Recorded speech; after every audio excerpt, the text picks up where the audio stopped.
Tuan Presiden Jokowi yang kami sayangi, salam jumpa.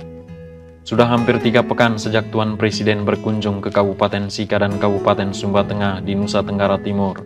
Kiranya Tuan Presiden masih ingat wajah-wajah cerah ceria kami. Wajah haru, wajah tangisan, wajah dengan ekspresi ingin merengkuh Tuan Presiden. Wajah gembira berlari-lari mengangkat bendera Sang Saka Merah Putih. Kiranya Tuan Presiden masih terngiang dan teringat pada pekikan sorak-sorai kami saat itu. Andaikan pandemi COVID tiada, andaikan pandemi COVID sudah berlalu, maka bukan hanya lautan manusia yang mengerumuni Tuan Presiden, melainkan samudra manusia. Andaikan pandemi COVID tiada, andaikan pandemi COVID sudah berlalu, maka bukan hanya warga Sika dan bukan hanya warga Sumba Tengah yang ingin melihat langsung wajah Tuan Presiden, melainkan bahkan seluruh rakyatmu di Pulau Flores Lembata dan seluruh rakyatmu di Pulau Sumba. Kami sungguh sadar pandemi COVID sedang menanjak naik di wilayah kami. Kami sadar pandemi COVID sedang beraksi melalui transmisi lokal dan kerumunan lautan manusia 3 pekan lalu itu sangat rentan terhadap penularan virus yang mematikan itu. Namun kegembiraan yang meluap-luap untuk melihat langsung wajah Tuan Presiden atau untuk sekadar menyentuh tangan kerja keras Tuan Presiden sungguh tak bisa mengendalikan ketakutan kami pada pandemi COVID. Betapa kami yakin saat itu kami semua sedang sehat dan terhindar dari pandemi COVID. Namun andaikan di antara kami ada yang sedang dalam keadaan reaktif atau positif rapid antigen, pertama-tama kami menyatakan permohonan maaf yang sangat mendalam kepada tim gugus tugas COVID dan permohonan maaf yang sangat mendalam kepada tim dokter dan perawat.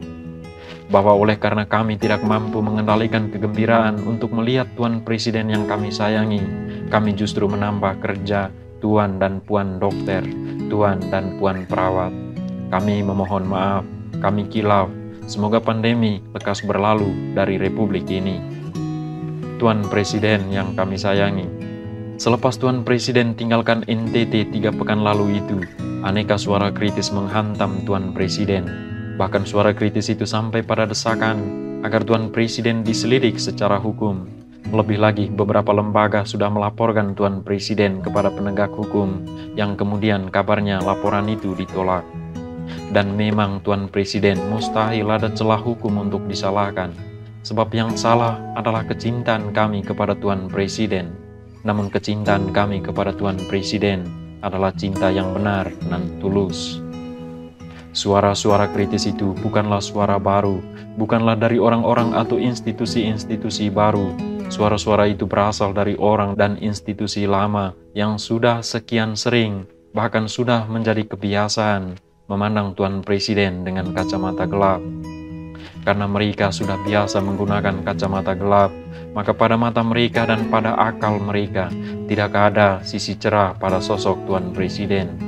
Yang tampak pada mata dan akal mereka adalah kegelapan, gelap, dan gelap selalu. Dan Tuan Presiden akan terus terlihat gelap hingga kapanpun, sejauh mereka belum mengganti kacamata gelap itu. Selain kacamata gelap, mereka melihat Tuan Presiden adalah pribadi pemimpin yang tangguh dan kuat di hadapan problem apapun. Karena itu mereka akan terus merongrong Tuan Presiden, sekadar untuk menguras energi Tuan Presiden.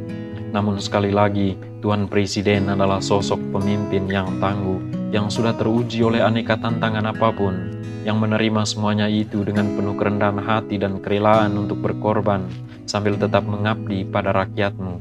Salam tangguh selalu, Tuan Presiden. Tuan Presiden yang kami sayangi, kami juga yakin, sebagaimana manusia pada umumnya, Tuan Presiden juga adalah manusia yang rapuh. Di dalam diri Tuan Presiden, tentu ada aneka kekurangan dan keterbatasan.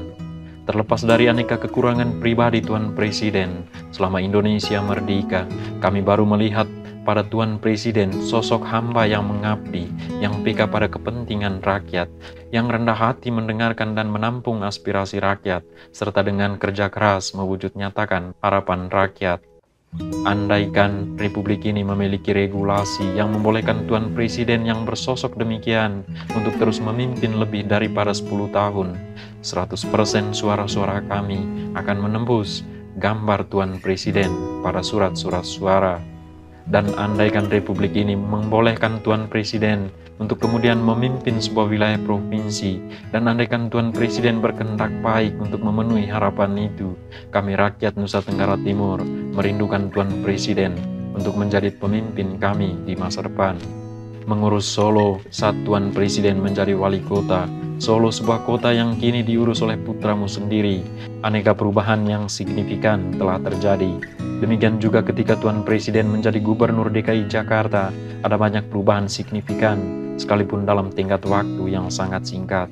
Dan ketika kini mengurus tanah air yang luas ini, Tuan Presiden dengan tangguh melewati masa-masa sulit, yang kalau mungkin bukan Tuan Presiden yang menghadapinya, bakal berantakan republik ini. Nah, apalagi jika Tuan Presiden nanti mengurus NTT yang kecil ini, sebuah provinsi kepulauan dengan aneka potensi yang sangat kaya, betapa wilayah ini akan segera lenyap dari lingkaran predikat miskin yang sudah lama terlekat. Selamat datang lagi di NTT, Tuan Presiden, pada tahun-tahun mendatang. Flores, 12 Maret 2021.